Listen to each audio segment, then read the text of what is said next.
자, 빙그레 웃는 마음. 제목을 그렇게 적어놨어요. 네? 아, 그래요? 내가 처음에 책을 쓸 때 제일 잘한 일이다. 이 제목 정하는 게. 그러니까 이제 선조나 서장 같은 걸 보게 되면은 시종, 소참, 만참 이런 말을 갖다 써놔버려요, 보면은. 근데 그거를 스님들도 보면 잘 이해를 못 하거든. 그래서 이 제목만 보면 그 내용이 뭔지 이렇게 짐작이 돼야 된다고 생각을 하는 거예요, 보면은. 그래서 여러분들 금강경이 있잖아요. 금강경이 몇 장으로 나눠져 있어요? 32장으로 나눠져 있잖아요, 보면. 근데 금강경을 읽어보면 금강경에 대한 소제목이 있어요, 없어요? 소제목이 있죠? 근데 그거 여러분들 그 내용 뭔 줄 알고 읽어요? 모르고 읽어요? 99.99% 모르고 읽어. 스님들도 모르고 읽어, 보면. 근데 그걸 한글로 번역을 해가지고 제일 중요한 부분을 이렇게 탁 체크를 해서 제목을 달아놨잖아요. 참 희한한 게 그 제목을 딱 달아놨는데 한문 제목하고 뜻이 딱 통하는 거야. 뜻 자체가 보면.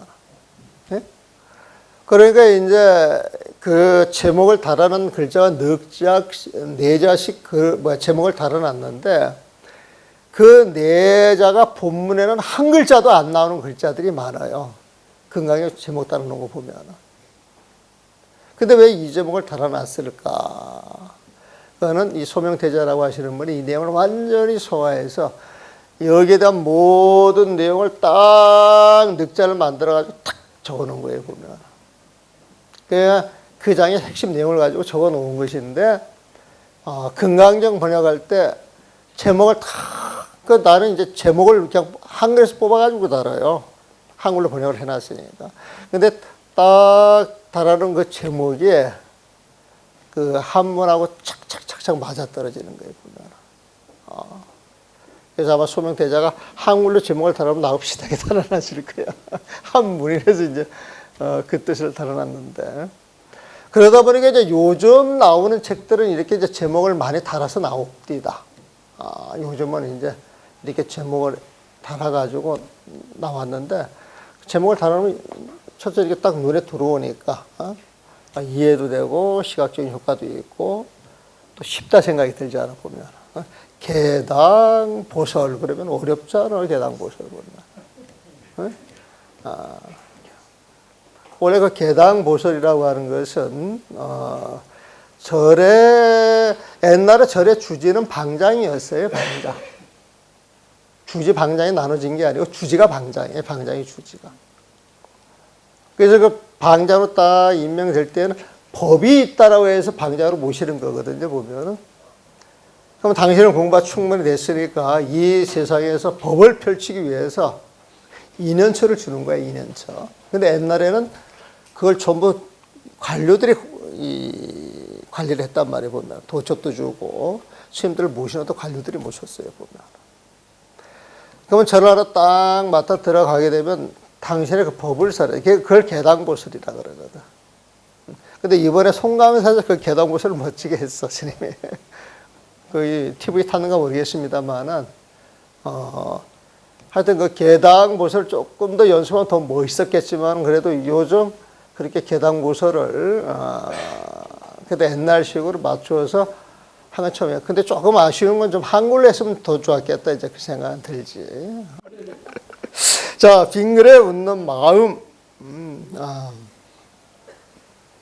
그대가 부귀하게 살면서도 부귀한 삶에 끄달리지 않으니 예전에 반야 씨앗을 심지 않았다면 어찌 이와 같을 수 있겠습니까? 다만 부귀한 삶 속에서 처음 공부하던 뜻을 잊고 똑똑한 것이 장애가 되어, 이게 헛똑똑이라 그래, 헛똑똑이. 똑똑한 것이 장애가 되어 얻고자 하는 마음이 눈앞에 놓였기에 옛 어른께서 가신 바른 지름길에서 공부를 단순히 해결하지 못할까 그런 걱정만 될 뿐입니다. 이게 뭐냐면요. 지금 무슨 이야기를 하냐면은 내가 이 마음속에 12분별을 놓으라 그랬잖아요. 똑똑한 사람들이 12분별이 많아요? 미련한 사람들이 12분별이 많아요? 똑똑한 사람들이 12분별을 해놔가지고 결론을 착착 내게 되면 그 결론이 다 옳았어요. 그래도 계속 문제가 있어요. 그 문제를 해결한다고 계속 노력해도 그 문제가 해결돼야 안 돼요. 하고 싶은 말 다 하라 그러고 모든 사람들 다 만족시킬 수 있는 해결책이 쫙 있어가지고 이거야. 이런 거 봤어요? 못 봤어요? 못 봤죠? 못 봤죠, 보면은. 그래서 이제 옛날 쌤들이 이렇게 보게 되면은 12분별에서 싸워가지고 이겨서 쟁취하는 것보다는 한 생각 쉬는 것만큼 효율적인 삶이 없다는 거야. 그거보다 더 재미있는 삶이 없다는 거예요, 보면은. 근데 대체적으로 똑똑한 사람들이 보면 12분별이 너무 많다는 거야. 그래서 나는 그거를 헛똑똑이, 나 이런 표현을 써요. 요즘은 내가 잘 안 쓰는 것 같은데, 옛날에 번역할 때 그런 표현을 많이 썼던 것 같은데, 여기에도 나올는지는 모르겠습니다. 이 병은 현명한 사대부들 뿐만 아니라 오래 공부한 스님들도 마찬가지입니다. 대개가 한 걸음 물러나 힘이 들지 않는 곳에서 공부를 하지 않고 다만 똑똑하게 헤아려서 견주는 마음을 가지고 밖으로만 치달아 깨달음을 구하려 합니다. 진짜 공부하는 사람 말이 없죠. 근데 머리로 가지고 공부하는 사람은 이것저것 시비를 내, 시비 보면. 시비를. 그리하여 똑똑하게 헤아려 견주려는 마음 밖에서 본분을 드러내는 선식, 견주려는 마음 밖에서, 12분별 밖에서 본분을 드러내는 선지식의 가르침을 언뜻 듣고서는 대개 그 자리에서 잘못 알아듣습니다. 12분별 따라서 이야기를 던졌는데 그 말이 무슨 말인 줄 모른다. 지금 이 소리예요. 모른다 이 소리에 보면. 그리고는 애로부터 옛 어른들이 실제의 법을 사람들에게 주는 것이 있으니 조주실의 방화차과 운문실의 수미산 같은 내용들이 이것이다 라고 말하려고 합니다. 운문스님이 수미산, 조주실의 방화차 했던데 이 수미산이야말로 이게 진짜 공부야. 이 방화차기야말로 이게 진짜 공부야. 이렇게 주장을 한다는 거예요. 보면. 이거 요즘식으로 말하면은 화두만이 이게 진짜 공부야. 이런 식으로 주장하는 거 똑같다는 거예요. 보면. 화두만이 진짜 공부야. 이런 이야기 많이 들어봤어요? 안 들어봤어요? 안 들어봤어요? 들어봤어요? 옛날에 많이 들어봤어요? 요즘 많이 들어봤어요? 예? 근데 왜 요즘은 안 해요? 그럼 뭐가 문제가 있는 거야 보면은.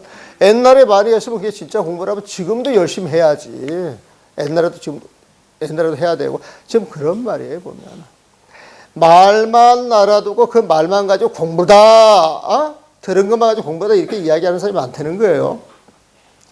그래서 암두 스님은 여기에 대한 이제 해결책을 주는 거예요 보면. 경계를 물리치면 도인이요 경계를 쫓아가면 중생이다라고 하였고, 이게 이제 저기 뭐야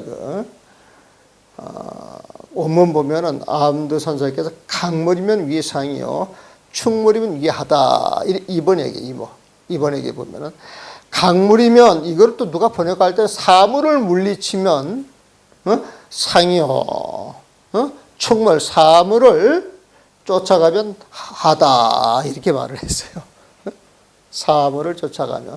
또 이거는 물건이라고 번역한 사람도 있어요. 물건을 물리치면 상이요 물건을 쫓아가면 하다. 그 언뜻 말이 잘 들어와요, 안 들어와요? 안 들어오는데 원래 조사하시는 말씀은 어려운 거예요, 쉬운 거예요? 그래서 물건을 물리치면, 물건을 쫓아가면 이런 말이 좀 멋있어 보여요, 안 보여요? 근데 그런 게 되게 많아요. 되게 많아요, 보면. 우리가 일물, 그러면 말 그대로 한 물건이잖아, 보면은. 한 물건. 응? 근데 한 물건 할 때 그 한 물건이 번뇌를 이야기할 때도 있고, 이 부처님 마음자리를 이야기할 때도 있거든. 근데 한 물건, 그 말만 가지고서 이게 뭐가 있어? 그래가지고 다른 건 생각 안 하려고 그래. 다른 생각 안 하려고 그래. 그래서 이제 그런 이야기를 딱 들어보면은, 이분이 알고 하는 이야기다. 이분이 모르고 하는 이야기다. 이게 딱 감이 와요, 보면은. 내가 이거 성가경 번역할 때, 요 일물 어차하니, 요 일물, 여기에 그 무엇이 있으니, 일물 어차야, 여기에 그 무엇이 있으니, 소소영령, 이런 말이에요. 소소영령. 밝고 밝아 신령스러워서, 그럼 밝고 밝아 신령스러워서, 그럼 이거 누구 마음? 부처님 마음에 보면은. 요 일물 어차하니, 여기에 그 무엇이 있으니, 이렇게 이제 다른 표현을 해서 여기에 그 무엇이 있으니. 그런데 이제 그 어떤 스님께서 그걸 읽어보시고, 성가님 너무 잘 읽었다고. 그런데 한 가지 좀 아쉬운 게 있다고. 뭔데요, 스님? 그랬더니, 그 일물이라고 하는 말을 한 물건이 있으니 이렇게 해줬으면 좋겠다. 옛날에 다 그렇게 번역을 했거든. 근데 여기에 그 무엇이 있으니 소소영령하여. 여기에 한 물건이 있으니 소소영령하여. 근데 그 한 물건을 그 무엇이 이렇게 이제 번역을 했거든, 보면. 근데 이제 일본에서 공부하고 오신 분은, 그 표현이 또 되게 좋았던 모양이야, 보면. 너무 또 신선했다, 이야기를 하고. 그러니까 전통에 얽매여져 있는 사람은 전통을 그대로 유지하고 싶은 마음이 있는 것이고, 우리 같은 경우에는 전통에서 그게 통용이 안 되면 조금 바꿔서 현대인이 알 수 있도록 해야지. 이게 이제 우리 마음에 보면은. 그래서 우리가 진보 보수하는데, 보수라고 하는 것은 좋은 것을 지키는 게 보수야. 응? 진보라고 하는 것은 좋은 것을 지키면서 나쁜 그 폐가 있는 것을 고치자는 게 난 진보라고 보지, 보면. 그러니까 보수는 좋은 걸 유지하고 진보는 나쁜 걸 고치게 되면 이게 잘 어울려요, 어울리지 않아요. 그래서 진보 보수가 같이 있어야 발전을 하는 거야. 같이 있어야 보면은. 그런데 보수 말만 들어가면 무조건 나쁜 놈. 그 다음에 진보 말만 들어가면 무조건 이상한 놈. 이렇게 되면 이게 패거리 싸움이지 진정한 보수와 진보가 아니지 않나. 저는 그런 생각을 합니다. 저 혼자 보면은. 난 누가 옳은지는 잘 몰라요. 하는 게 없어가지고. 그런데 이제 내가 생각하는 그 보수는 과거의 전통 미덕을 잘 지키자라고 하는 것. 진보라고 하는 것은 우리가 살다 보면 여러 가지 폐해가 나오는데 그걸 고쳐가면서 살자라고 하는 것. 그래서 보수는 진보가 있어야 보수의 힘이 더 튼튼해지는 것이고, 진보는 보수의 미덕을 많이 갖고 있어야 든든한 받침 위에서 자기 일을 해나갈 수 있지 않겠나. 그런 생각을 저는 합니다. 그래서 여기서 경계를 물리죠. 강물. 이 물이라고 하는 그 글자가 물건도 있고 사물도 있고 경계도 있고 중생이라고 하는 말도 써요, 보면. 그럼 여기에서 어떤 말을 써야 제일 좋으냐? 경계를 물리치며 방아짝 숨이 사는 어떤 경계를 가지고 이것만이 옳다 주장을 하니까 어떤 경계가 온다 할지라도 그 경계를 물리치면 도인이요. 그 경계에 끄달리지 않는다는 거예요, 보면. 충만 그 경계를 무작정 쫓아가면 중생이다 라고 하였고, 그 상은 상상근기 선지식 부처님 마음, 하는 하근기 졸렬한 그 중생의 마음, 이렇게 보면 강물 위상, 충물 이하. 경계를 물리치는 사람, 경계에 끄달려고 물리칠 수 있는 사람은 상상근기의 도인이 되는 것이요. 충물, 그 경계를 쫓아가면서 집착하는 사람들은 위하, 하질이 된단 말이야. 하근계 된단 말이야, 보면. 중생이다라고 하고, 또 선에서 전체를 꿰뚫는 근본 종지의 알자는 종구를 알아야 하니, 선에서 부처님 마음자리에서 전체를 꿰뚫는 근본 종제 그 알자는 종구를 알아야 하니, 무엇이 그 종구인가? 종구, 바를 정자죠. 올바르게 일러주는 한마디, 그 뜻을 제대로 알아들어야 된다는 거예요, 보면은. 무엇이 그 종구인가? 화두를 챙기면서 오로지 화두뿐 아무 생각도 하지 않을 때를 종구라고 한다. 화두가 딱 이 먹고 하면 이 먹고, 그 뒤에 아무것도 없는 거예요, 보면은. 그럴 때 이 목구는 하도가 되는 거야. 이 목구는 하도가 되는 거예요, 보면은. 그래서 이게 화두가 될 때, 이 화두를 챙길 때를, 그 이어가면 화두 이야기 나와요. 무엇이 그 정구인가? 화두를 챙기면서 오로지 화두뿐 아무 생각도 하지 않을 때를 정구라고 한다. 또는 거정이나 tuk주라고 하기도 하며 영령이나 성성 또는 화두를 챙길 때라고 부르기도 한다. 그 화두를 챙길 때 이 거정이라고 하면 정은 정상이에요, 정상. 정상에 보면은 거기에 뜩 앉아 있는 거야. 정구를 공부하는 것은 정상에 앉아 있는 거하고 똑같아. 부처님 자리에 앉아 있는 거하고 똑같아. 부처님은 12분별 해요, 안 해요? 안 하는 거예요, 보면. 12분별 안 하면 오로지 화두만 챙기는 그 자리에 있는 거예요. 화두를 챙긴다 그럴 때 이거 화두를 뭘 갖다 놓는 게 아니고 자기가 있는 자리에서 자기가 해야 할 일에 100% 몰입하고 있는 게 화두를 챙기는 거예요. 간혹 가다가 저기 운전하는 사람들이 이먹고 화두 챙긴다고 운전하면서 화두를 이렇게 쫙 챙겨요 말이에요. 시속이 100km, 120km 고속도로 이게 달리는데 이먹고 하고 화두 챙기면 굉장한 수행자가 아니에요. 멍청이지, 멍청이 보면. 그런데 간혹 가다가 그런 식으로 이야기를 한다니까요, 보면은. 화두를 챙기려고 했다가 사고 날 뻔 했다고. 사고 날 뻔 했다고. 나는 공부하는 방법을 모르는 멍청이에요. 이 이야기를 당신 입으로 스스로 하는데, 이제 그런 분들은 나는 이만큼 화두를 열심히 챙기려고 했는데 이런 게 들어가 있단 말이야, 보면. 그러니까 화두라고 하는 건 당장 자기 눈앞에서 해결해야 할 일, 거기에 100% 몰입하는 거예요, 보면. 그러니까 밥하는 사람이 딴 생각해서 될 일이 아니에요. 아니에요, 보면. 아니에요, 보면. 차를 타는 사람이 차를 타면 딴 생각해야 돼요, 안 해야 돼요? 아니, 차 탈 때에도 탁 정성들여 타는 맛하고 딴 생각하면 타는 차하고는 맛이 달라요. 얼핏 비슷하게 나올 것 같은 맛이 달라요, 보면. 그 정이나 또는 득조, 이 득주라고 하는 말은 딱 부처님 마음자리 그걸 얻어가지고 거기에 있다라고 하는 이야기야. 이 거정이나 득주라고 하는 말이 갑자기 나와가지고 이 뜻을 모르면 이제 어려운 거예요, 보면. 근데 이 정구라고 하는 건 부처님 마음자리에서 하는 거잖아요, 보면.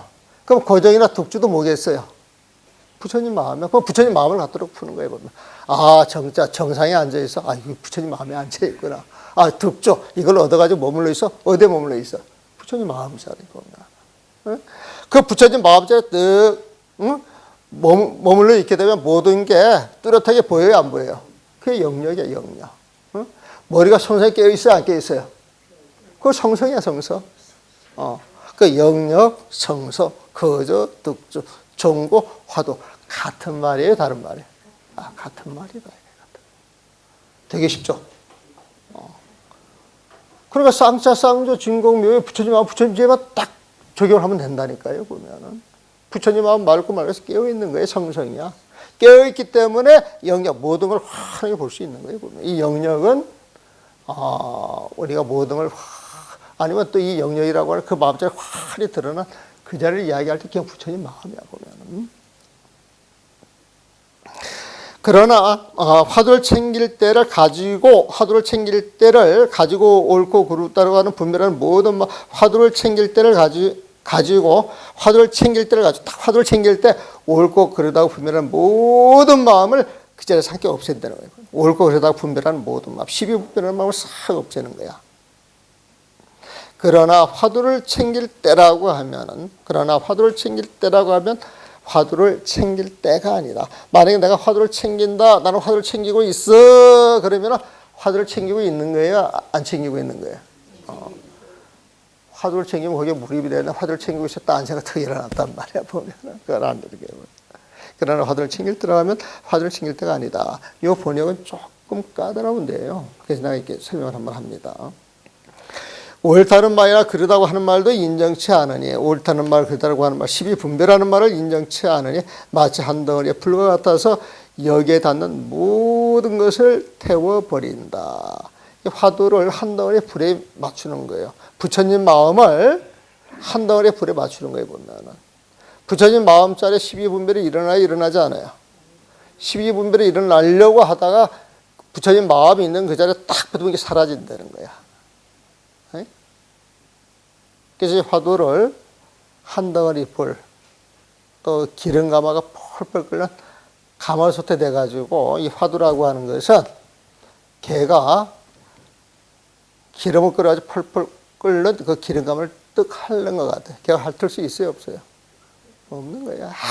아무것도 입댈 수가 없는 자리야. 그러니까 부처님 마음자리인 거야. 한 덩어리 불 같아서 뭔가 이게 남아가지고 슬쩍 걸러가면 싹 사라진다는 거 타가지고. 마치 한 덩어리 불 같아 여기에 닿는 모든 것을 태워버린다. 여기에 닿는 모든 망념을 태워버린다. 그러면 더 쉽겠어. 여기에 무슨 곁눈질 할 것이 있겠는가? 어? 그러니까 하도만 남아있으니까 곁눈질 할 데가 없어. 망념을 잃을 틈이 없어 보면. 그렇게 말했다는 거예요. 암도 스님이. 그러니까 수미산 방아착 화두를 받으면 거기에 탁 몰입이 돼야 되는데 수미산 방아착을 들고 이게 법이야. 헛똑똑 이들은 그렇게 이야기를 한다는 거예요. 그러니까 도노돈수, 도노점수는 방편의 법이에요. 근데 멍청이들은 이 도노돈수 말이 최고야. 그렇게 이야기를 한다는 거야. 도노점수 말이 최고야. 이렇게 이야기를 한다는 거예요. 네? 그러면 그게 멍청이들, 저 멍청이들 이렇게 이야기하는 사람들이 많이 있으면 도노돈수가 최고야. 이런 말 해요? 못해요? 못한단 말이야. 도노점수가 최고야. 이런 말 해요? 못해요? 그런데 도노점수가 최고야. 도노점수가 최고야. 그런 말 하고 있어요? 안 하고 있어요? 왜 하고 있는 거예요? 여러분들 책임이야. 여러분들이 제대로 알고 싶으면 그런 멍청이 같은 말을 못하지. 못 알아듣고 이해도 못하고 목소리 크면 이기니까 갖다 대놓고 뭐 세미나 한다 뭐 한다 그래 목소리만 높이는 거예요 보면은. 그러니까 목소리 안 높이는 것은 잘못된 것이고 목소리 높인 것은 그러니까 요즘은 목소리 큰 사람이 이긴다 진다? 목소리 큰 사람이 이기는 세상이 결코 좋은 세상이 아니에요. 이제 그런데 학습이 되면은 고래고래 고함 질러요, 안 질러요? 되든 안 되든 주장해요, 안 해요? 그러면 이제 이게 모든 게 어지러워지기 시작하는 거예요, 보면. 그러니까 옛날 사람들은 그런 걸 알기 때문에 그런 걸 많이 경계를 하잖아.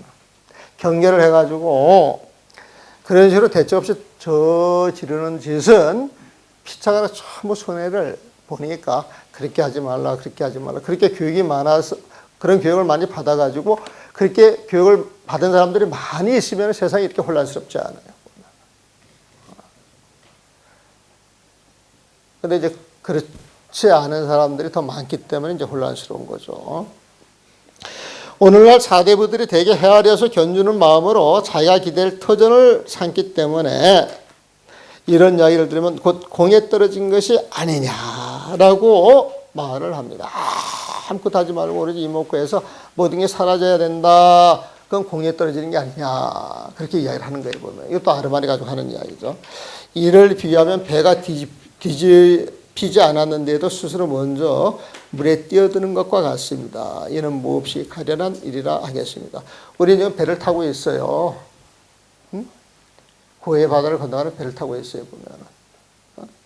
그런데 그 배가 뒤집어지지도 않았는데 이게 좀 문제 있는 게 아니야. 그래가지고 물속에 뛰어든다는 거야, 보면은. 헛똑똑이들 그렇게 한다는 거예요, 보면. 아르바를 일으키지 않으면 배를 타고, 고해 대해를 이렇게 잘 건너갈 수 있을 것인데, 아르마르키를 일으켜가지고 그 아르마리에 자기가 갇혀버려서 그 고해 바다를 못 건너가. 스스로 그 고해 생사의 바닷속으로 뛰어드는 것 같아요, 보면. 그 비유를 배가 뒤집어지지 않았는데도 뛰어든 것과 같다. 이렇게 이제 표현을 하는 거예요. 그러니까 요즘 이런 표현도 아주 재밌는 표현이에요, 보면은. 그래서 이제 올해 뭐 여러 가지 저거 많았는데, 그, 사자 성어 같은 거 이제 이런 거 이게 추려가지고 써놔도 좋아요, 보면은. 근래 강세에서 여거인을 만났을 때 예를 듭니다. 그가 이 일대사 인연을 마음에 둔 지 매우 오래되었어도 또한 이병이 깊었는데 일대사 인연 뭔지 알죠? 일대사 인연 생사해결하는 거예요. 화두 깨치는 일이야 보면은. 또한 이 병이 깊었는데 헛똑똑이 병이 깊었단 말이에요. 그가 어찌 똑똑하지 않겠습니까? 역시 똑똑하다는 말이 나왔어요. 제가 일찍이 이것은 대스님 표현이겠죠. 일찍이 그대가 공에 떨어질까 두려워하니 그 두려워할 줄 아는 자가 공이냐 불공이냐 어디 한번 일러보아라 라고 물었더니 늘 공부하면서 아무것도 생각하지 말라 그러니까 당공이 떨어지는 거 아니야? 이런 두려움이 떨어져 있어요. 그럼 두려워할 줄 아는 너는 공이냐 불공이냐 한번 일러보아라 그렇게 이야기를 해놨어요. 물었더니 그는 오래 생각해서 분별하는 마음으로 대답하려 했습니다. 공이냐 불공이냐 이렇게 물었을 때 진짜 답을 하려고 그러면은 늘 이 조사 스님들은 뭘 염두에 두고 법문하고 한마디씩 합니까? 뭘 염두에 두고? 부처님 마음자리, 부처님 마음. 그래서 부처님 마음자리 어떤 경계를 가지고 툭 던진 말인데 거기에 답을 받아야 돼요. 답을 받아야 돼요, 보면은. 그래서 이제 공이냐, 불공이냐, 어디 한번 일러보아라 했더니 그는 오래 생각해서 분별하는 마음으로 대답하려 했습니다. 정답이에요, 오답이에요? 벌써 분별하는 마음이 있기 때문에 오답이에요, 보면은.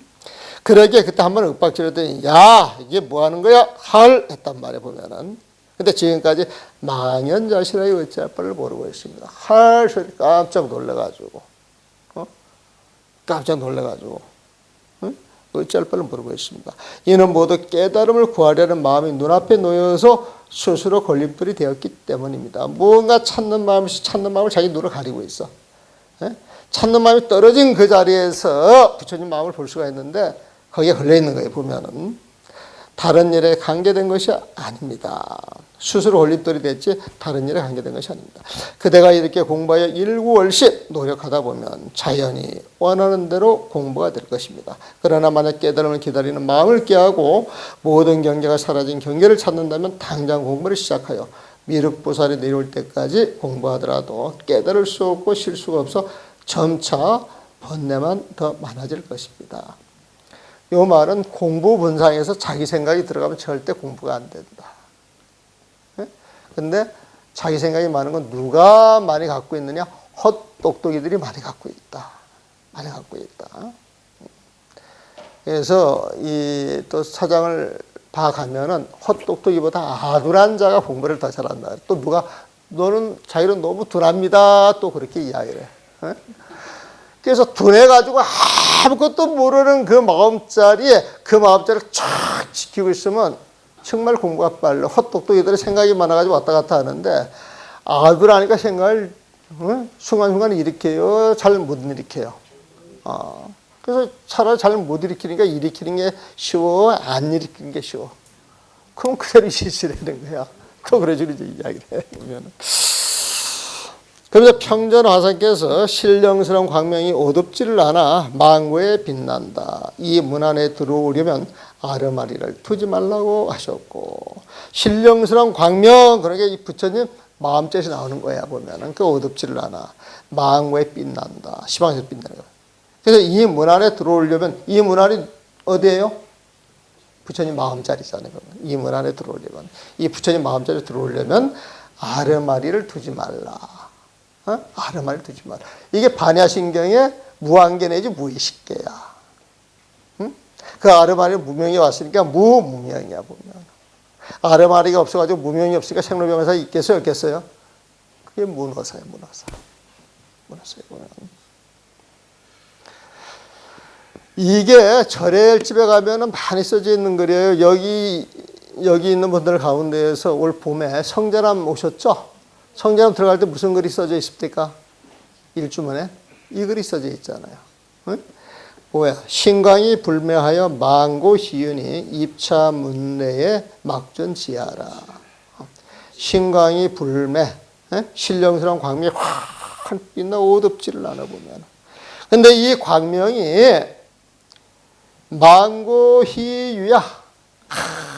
옛날 예전 이 지구가 있기 전에, 이 우주가 있기 전에, 이 허공이 있기 전부터 희유야. 환히 밝은 광명이에요, 보면. 그런 광명은 어디에서 나와요? 부처님 마음에서 나옵니다, 보면. 그게 너무 좋아. 들어가고 싶어요? 들어가고 싶지 않아요? 들어가고 싶어, 보면. 그러니까 입차문이에요. 이 문 안에. 이 부처님 마음에 들어오려고 한다면 어떻게 하느냐? 막전지혜. 안다라고 하는 그 아르마리를 가지고 시비하지 말라네. 막전지혜. 아르마리 지혜를 막전 두지 말아라. 그래.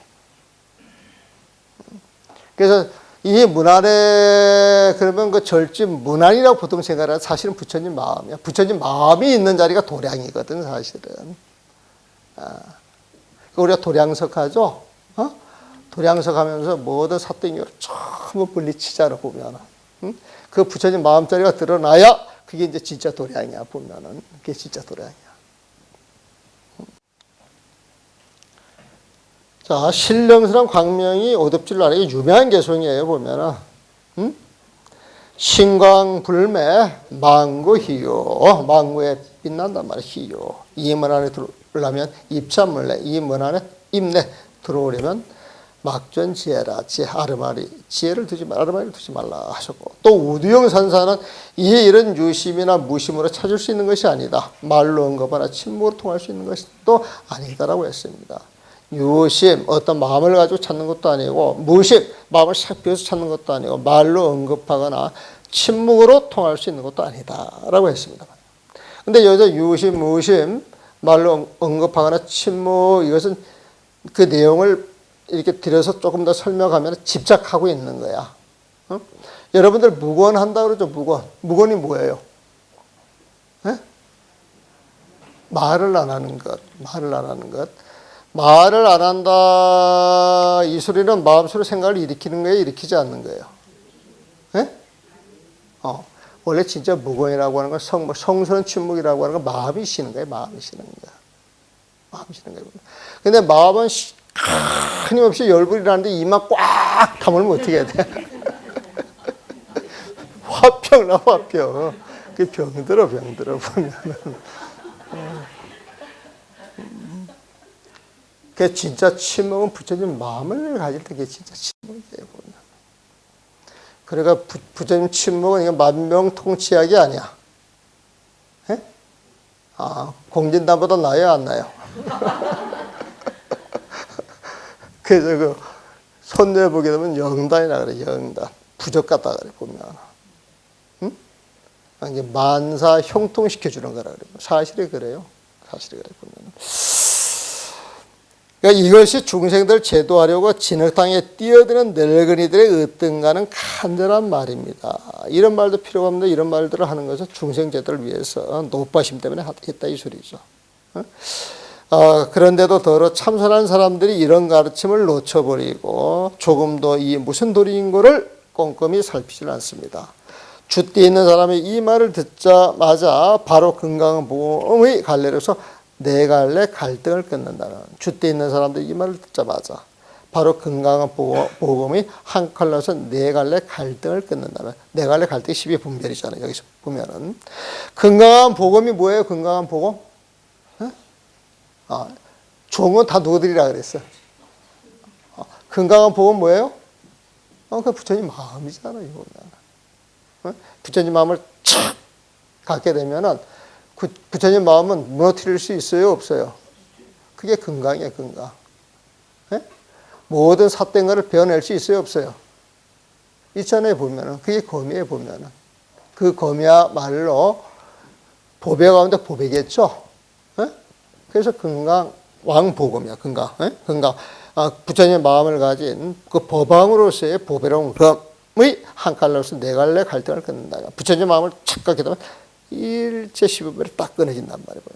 그 자리에 그 삶과 죽음의 길도 끊어지고, 이 생사라고 하는 건 우리 100년 단위로 봐가지고 생사인데, 이 100년 단위로 우리 몸뚱아리를 봤을 때 생로병사라 그러는데, 마음이 변하는 것은 생주이멸이라 그래, 생주이멸. 하지만은 이 우주 허공이 생겨났다 무너지는 것은 성주개공이라 그러죠. 성주개공, 생로병사, 생주이멸 같은 거예요, 다른 거예요? 같은 거예요, 같은 거. 무상한 거예요, 무상한 거예요. 그래서 생주이멸하는 마음이 생로병사하는 마음하고 똑같아요. 생로병사가 똑같은 거예요, 보면. 그래서 원래 생사라고 하는 건 우리 마음속에서 태어났다 죽었다 이렇게 결정을 지어서 생사라고 보지, 그렇게 한 생각 일으켰다 결정되어지고 없어지는 그 마음은 허망한 거에 진짜 백이에요. 허망한 거예요, 보면. 그러니까 부처님 마음을 가지고 그런 허망한 마음이 있겠어요, 없겠어요? 그 허망한 마음이 사라지면 생로병사 사이에 있겠어요, 없겠어요? 그렇게 이야기를 하는 거예요. 그래서 삶과 죽음의 길도 끊어지고 본보와 성인의 길도 끊어지며 본보와 성인의 길, 본보와 성인 그런 차별하는 길도 끊어지며 차별 안 한다 이거죠. 헤아려서 분별하는 마음도 끊어지고 득실과 시비하는 마음도 끊어지는 것입니다. 본인이 있는 그 자리가 말끔하고 깨끗하여 터럭 하나라도 잡을 것이 없으니 이게 부처님 마음이잖아요. 보면 어찌 유쾌하고 즐거운 일이 아닐 수 있겠습니까? 부처님 마음만 가지고 즐겁고 유쾌하다 이 소리죠. 그대는 보지 못했습니까? 예전에 관계하상이 참 인재스님을 찾아오며 인재스님은 이를 보고는 관계하상을 보고는 앉아있던 자리에서 바로 내려와 갑자기 그분의 멱살을 움켜잡았습니다. 이제 관계화상이 임재스님을 찾아왔어요. 근데 임재스님이 관계화상 소문을 듣고 있었어. 관계화상이 또 오자마자 그분의 멱살을 탁 움켜잡았어요. 이제 거량하는 거예요. 진짜 공부를 했는가 안 했는가. 그러자 관계화상이 문득 알았습니다. 알았습니다. 라고 대답을 했습니다. 임재스님은 이미 그가 크게 깨달았다는 사실을 알고는 곧 놓아주었습니다. 그리고 다시는 말을 가지고 그와 옳거니 그르거니 시비를 따진 적이 없습니다. 이심 전심으로 통했다. 부처님 마음은 부처님 마음을 안다. 평상시 들어왔는데 평상시 들어온 걸로 알긴 하지만 점검을 한번 하는 거예요. 보면은 탁 멱살을 잡았는데 스님 알았습니다. 스님 알았습니다. 딱 그 표정을 보고 놔두고 네가 깨달았니? 바로 이런 시비를 안 한다는 거예요. 보면 이러한 때 관계화상이 어떻게 헤아려서 견주하는 마음을 가지고 임재 스님을 상대할 수 있겠습니까? 그래서 관계화상이 부처님 마음을 가졌기 때문에 부처님 마음을 가지고 나온 사람들의 그 법을 벌써 알아. 딱 법을 쓰는 그 자리에서 이 소리 끝나는 거예요. 보면 사실 영양 알았습니다. 이 말도 필요가 없는 것인데 지금 군더더기를 갖다 붙여놨어. 그럼 내가 이제 원어 극근선사고 그 솔도 스님의 송거 백제 그 벽암록에 평을 하잖아요. 보면은 아이고 참 임재 스님 또 쓸데없는 일을 했네 이렇게 이야기를 할 거야 보면.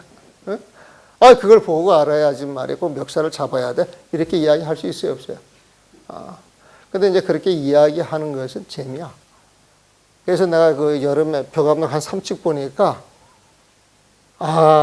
대스님이 그 벽암록을, 불태우는 이유를 알겠더라니까, 보면은. 그냥 원문만 심플하게 놔도 그만 보고 아주 심플하게, 편하게 쫙 넘어갈 것인데, 거기에 막 줄을 달아나 보면, 줄을 보면. 근데 이제 공부하는 재미는 있는데, 그게 번거롭단 말이에요. 대여스님 입장에서, 쓸데없는 이 사족이 왜 이렇게 많아? 이게 뒷날 후학을 망치겠다 싶으니까 그냥 불태웠다는 거 아니야. 자기 스승 져서야 져서 보면. 그래서 나도 이 말 듣고 우리 스님 지금 본집분 갔다 와야 되니까 말아야 되는가 지금 나 고민을 좀 하고 있어. 근데 그런 거 흉내를 내면 안 되지. 그 자리에 가가지고 정말 태울 수 있을 때 태워야지 보면. 다행히 옛날부터 이처럼 본받을 모습이 있으면 참 이걸 보려는 거예요. 공부하는 사람들은. 그런데도 지금 사람들은 조금 더 이것을 공부하는 일로 삼지 않고 다만 거친 마음으로 보기만 합니다. 임재 스님이 왜 저런 짓을 해?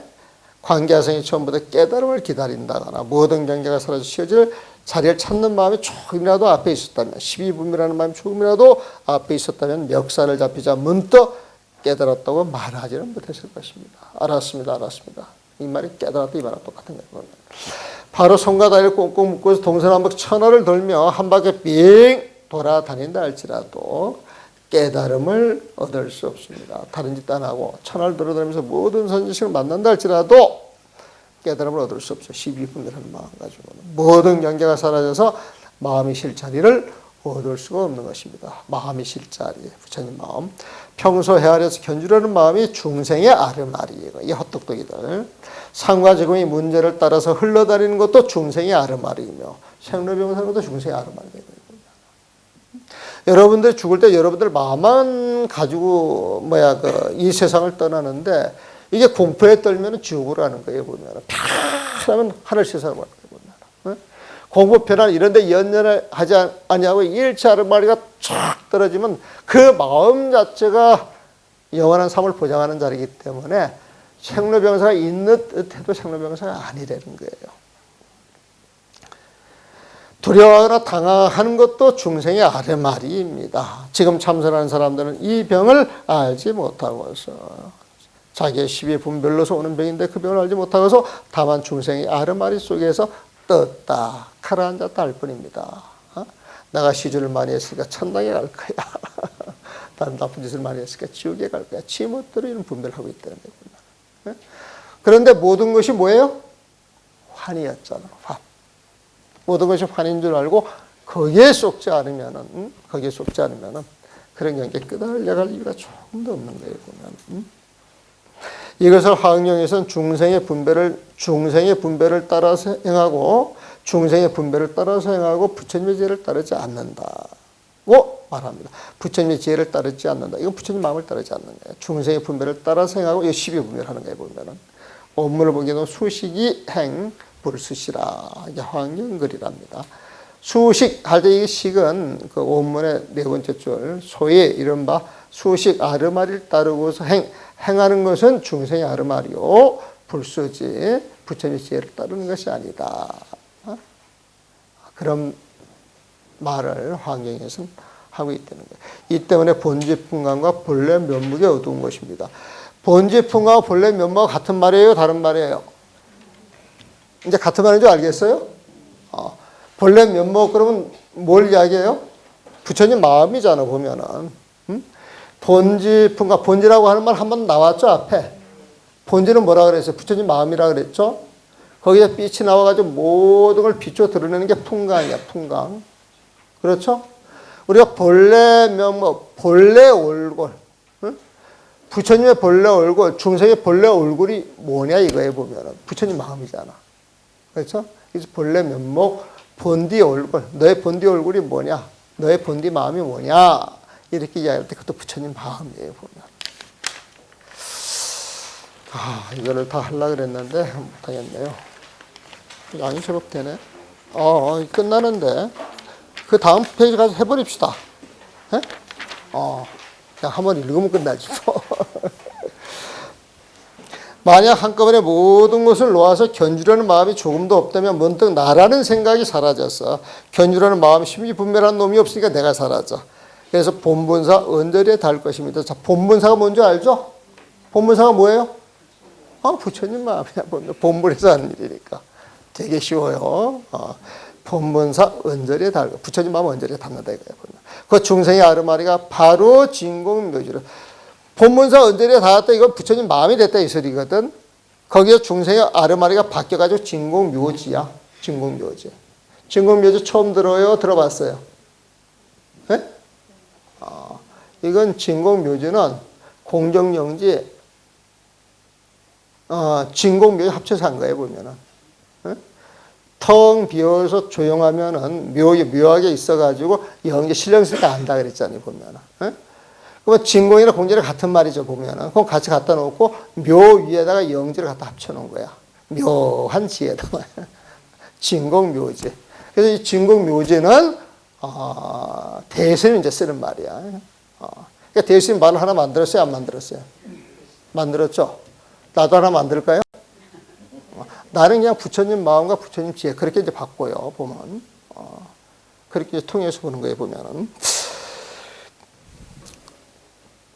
그 진공묘지 진공묘에서 쌍차쌍 다시 달리 얻을 수 있는 슬기로움이 없습니다. 그건 끝났다 이거야. 말리 얻거나 증득할 것이 있다면 이는 도리어 옳지 못합니다. 달리 얻거나 증득할 것이 있다면은 무득이에요 아니에요? 아니잖아 보면. 반야신경에 무득을 이야기하는 거야. 달리 얻거나 증득할 것이 없다면 이는 도리어 옳지 못합니다. 이무소득고가 안 돼서 마치 사람이 미혹할 때는 동쪽을 서쪽으로 부르고 있다가 진실을 깨달았을 때는 서쪽 자체가 바로 동쪽이에 달리 동쪽이 없는 것 같습니다.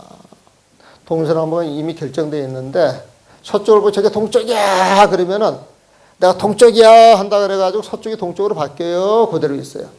그대로 되는 게 보면 원래 부처님 마음제는 결정이 되어 있는데 중생들이 일어나가지고 자기 생각을 멋대로 지금 방향을 바꾸서 이야기를 한다는 거예요.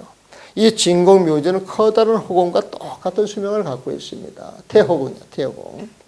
이 커다란 허공 가운데 한 물건이라도 허공에 장애할 만한 것이 있겠습니까? 이 허공을 방해할 게 있어요, 없어요? 없어요, 보면은. 비록 방해받을 한 물건이 없더라도, 그 어떤 물건이 없더라도 허공 가운데 모든 사물이 오고 가는 걸 방해하지도 않습니다. 이 허공이 온갖 사물이 생겨나고 사라지는 걸 방해합니까? 안 합니까? 방해 안 하죠. 어? 허공을 장애할 만한 것도 없고 허공에 또 시비를 해가지고 장애할 게 있어요? 없어요? 안 하는 거예요, 보면. 어? 이 허공 같은 마음이 부처님 마음. 부처님 마음이라 부처님 마음에 비유를 하는 거예요. 그럼 이 태호공이 영원해요? 영원하지 않아요? 부처님 마음이 영원해요? 영원하지 않아요? 영원하다는 거예요. 이 진공묘지도 또한 그러하여 삶과 죽음의 문제와 본보와 성이란 잘못된 개념이 한 점도 붙을 수 없습니다. 진공묘지의 번뇌가 한 점 붙을 수 없더라도 이게 쌍차가 됐기 때문에 이 가운데 삶과 죽음의 문제와 본보와 성인의 차별이 오고 가는 것을 방해하지도 않습니다. 이게 얼마나 재미있는 말이야. 이건 다음 시간에 내가 유식에서 말하는 그 삼성을 가지고 한번 이야기를 해드릴게요. 이처럼 믿어서 확실히 보아야 생사의 큰 자유로움을 얻는 사람입니다. 비로소 조지 스님의 방아착과 운문 스님의 수미산 하두와 조금 맞아 떨어지는 것입니다. 수미산 도리를 알고 방아착 도리를 알아서 그 마음을 쓴다는 거지. 만약 믿지 못하여 중생의 아르마리를 놓아버리지 못한다면 청하건대 수미산 하나를 짊어지고 곳곳마다 다니면서 늘 맑은 선지식을 만나거든 견처를 분명하게 드러내 보이시기 바랍니다. 견처 있는 사람이 없는 사람이에요. 네? 수미산 하나 짊어지고 다니면서 견처를 드러내는데 견처가 있어요, 없어요? 견처가 없어요, 보면은. 이런 말은 약간 돌려서 그래가지고 평생 가도 깨달아 못 깨달아. 내가 지금 이건 절대 깨달을 수 없어요. 이렇게 말하는 들을 알고 있어요. 이게 이제 빙그레 웃는 저의 마음을 아시는지요. 이렇게 해놓으면 빙그레 웃는 저의 마음을 아시는지요. 어? 일소하노라. 어? 싱긋 웃는다 이거예요. 이거 마지막 끝구절 요거 한마디에 이 전체 내용이 축약이 되어 있다. 그래서 빙그레 그렇게 이제 제목을 정했습니다. 질문 있으면 질문하시죠. 그래서 이런 템포로 여러분들이 좀 익어지게 되면은 글 보는 속도가 굉장히 빨라지고 이해가 될 거예요. 보면은 이걸 전부 가지가지 찢어가지고 다른 것으로 보면 이게 굉장히 복잡한 글이고 아리송한 글인데 다 부처님 마음을 염두에 두고 쌍자 쌍조 진공묘 공정용 부처님 마음과 부처님제 이게 서로 100% 호환될 때 그걸 중도사상 요거를 가지고 글을 봐나가시면 되고 여기에서 좋은 것 이야기할 때는 무조건 부처님 마음에 보면은 이 문제가 있는 건 중생의 시비 분별 아르마리야 보면 중생의 시비나 분별이나 아르마리 이걸 번뇌라고 그러고 이게 잘못된 생각이라고 그러고 그래서 그 기실론 같은 거 보게 되면은 일심 마음을 이야기하는데 그 마음 속에 중생심과 생멸심이 있다 그래 보면은 일심을 중생심이라 그러는데 진여문과 생멸문이 있다 그래. 진여문은 부처님의 마음이야.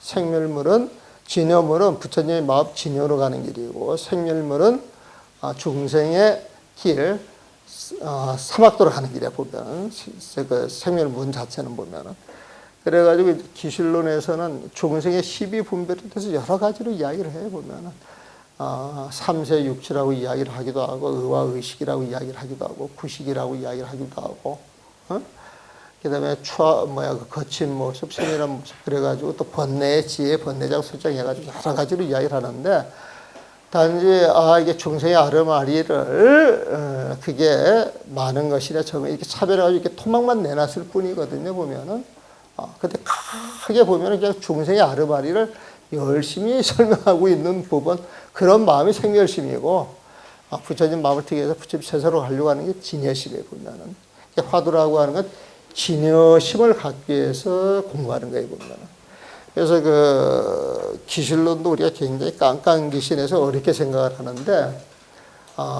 사실은 지금 여기에서 배우듯이 중생의 아르마리가 생멸문이다 해서 중생의 아르마리를 어떤 식으로 표현하는가, 이렇게 어떤 개념 정리를 한다. 그런 입장에서 이렇게 기실론 같은 걸 보게 되면 기실론도 그렇게 어렵지가 않아요. 그래서 기실론을 배울 때는 항상 그 큰 테두리를 쳐가지고 이제 큰 아웃라인을 이해하고 나서 그 세부적인 문제를 이렇게 정리를 하면 쉬운데, 그러기에 이제 정리가 안 되고 세부적으로 들어가서 자꾸 작은 걸 가지고 이제 따지기 시작하게 되면 그게 헛똑똑이라고. 오늘 여기까지만 하겠습니다. 수고하셨습니다.